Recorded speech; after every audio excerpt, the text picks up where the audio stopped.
നമസ്കാരം, പ്രവാസി മലയാളിയിലേക്ക് സ്വാഗതം.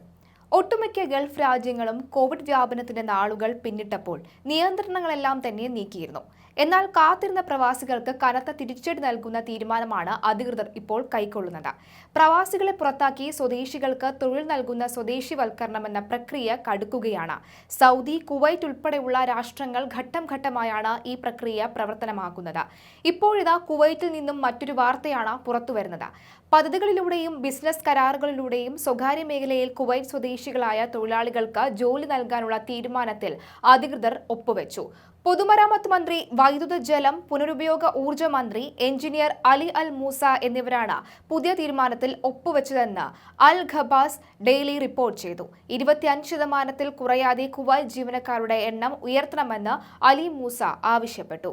പൊതുമരാമത്ത് മന്ത്രാലയത്തിന്റെ കരാരേഖകളുടെ അവിഭാജ്യ ഘടകമായി കുവൈറ്റ് വൽക്കരണത്തിന് ഒരു നിയന്ത്രണം സ്വീകരിക്കാൻ തീരുമാനമുണ്ടെന്ന് അദ്ദേഹം പറഞ്ഞു. നിയമങ്ങളും ചട്ടങ്ങളും ലംഘിക്കാത്ത വിധത്തിൽ ഓരോ പാർട്ടിയുടെയും കുവൈറ്റ് വൽക്കരണത്തിന്റെ നടത്തിപ്പിന് മേൽനോട്ടം വഹിക്കാൻ ഒരു സംഘത്തെ രൂപീകരിക്കുമെന്നും അദ്ദേഹം കൂട്ടിച്ചേർത്തു. കുവൈറ്റിലെ യുവാക്കൾക്ക് പുതിയ തൊഴിലവസരങ്ങൾ നൽകാനും തൊഴിലന്വേഷണങ്ങളുടെ എണ്ണം വർദ്ധിക്കുന്നതിനാൽ സിവിൽ സർവീസ് കമ്മീഷന്റെ ഭാരം കുറയ്ക്കാനുമാണ് ഈ തീരുമാനം ലക്ഷ്യമിടുന്നത്. സ്വകാര്യ മേഖലയിലെ ദേശീയ തൊഴിലാളികളുടെ നിരക്ക് വർദ്ധിപ്പിക്കുക, കരാറുകളിലും മന്ത്രാലയങ്ങളുടെ ഉടമസ്ഥതയിലുമുള്ള പദ്ധതികളിലും പ്രവാസികൾക്ക് പകരം കുവൈറ്റ് സ്വദേശികളെ നിയമിക്കുക എന്ന നയം കൈവരിക്കാനും ഇതിലൂടെ ലക്ഷ്യമിടുന്നതായി അദ്ദേഹം ചൂണ്ടിക്കാട്ടി.